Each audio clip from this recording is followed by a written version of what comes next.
depuis hier matin, à partir de 7 heures, on a essayé de contacter le responsable de la compagnie, Hermad, ici à l'aéroport. Mais malheureusement, on n'a pas eu de contact, il n'y a aucune réponse. Donc finalement, on a décidé de quitter le lieu pour venir ici à l'aéroport Et votre vol était prévu à quelle heure? à 13 heures. Mais arrivé ici à presque 9 heures comme ça, les responsables ont dit que l'aéroport sera fermé. Et on a essayé de contacter le responsable Grand Ertou. Et voilà, deux dames m'a dit, messieurs, prends un taxi, va retourner chez toi. Or, c'est classe 3. Comment se fait-il? En arrivant ici, donc vous suggérez tout simplement de prendre un taxi, retourner chez toi. Donc c'est facile à dire. Mais moi, personnellement, je ne vais pas prendre de risques. Parce que j'ai deux gosses, ma femme aussi. Et Donc vous êtes resté ici toute la nuit. nous devons rester ici toute la nuit. Malheureusement, il n'y a pas de food, il n'y a pas de quoi manger, tout cela. Alors je pense que c'est inhumain parce qu'il faut penser aux passagers, aux clients. Parce qu'on a payé, nous avons payé.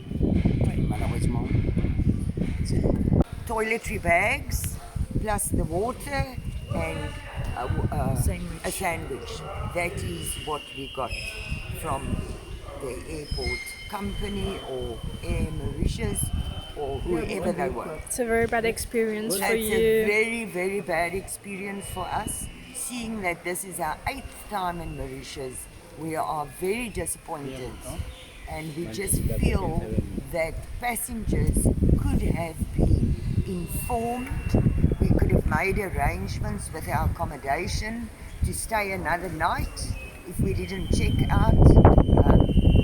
Maybe there was place. We phoned hotels, they were all full. Donc vous avez passé la nuit ici Depuis hier matin, et que votre vol était prévu pour quelle il heure? était prévu à 22h40 au début. Mais avec, Il a été reporté à 3h du matin. C'est pour ça qu'on est resté.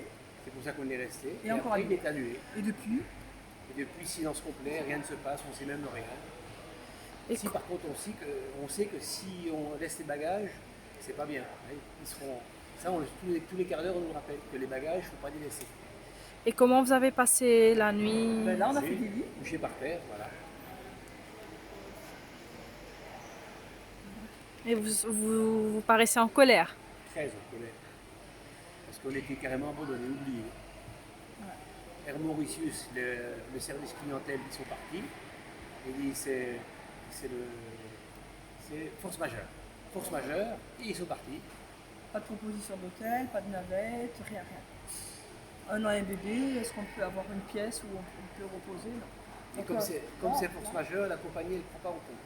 On va Que faire la une compagnie, demande. elle aurait dû On nous va faire une prévenir de ne pas demande venir à d'asile. l'aéroport. Nous, on est la famille Blazer de Suisse et puis on a fait un magnifique séjour de 3 mois à l'île Maurice qui se conclut avec le cyclone Calvinia qui a un petit peu compromis le départ en Suisse, le retour en Suisse. On est arrivé hier à l'aéroport et puis on attend depuis que les avions puissent décoller.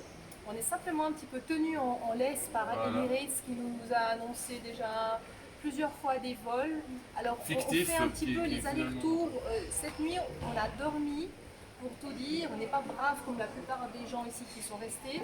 On a quitté l'aéroport en soirée pour aller dormir à Maïbo dans une pension. Et on est revenu ce matin parce que potentiellement il y avait un vol. Eh bien, on a compris que ce n'était pas le cas. Donc on est de nouveau dans l'expectative d'un vol ce soir peut-être. On a des informations contradictoires. Ils nous envoient par différents, Médias. par différents supports, des téléphones qui nous disent 1 heure pour un vol, de par mail encore une autre information, par SMS encore une, enfin après on envoie sur leur site web, il y a des trucs écrits. C'est très contradictoire, c'est chaotique.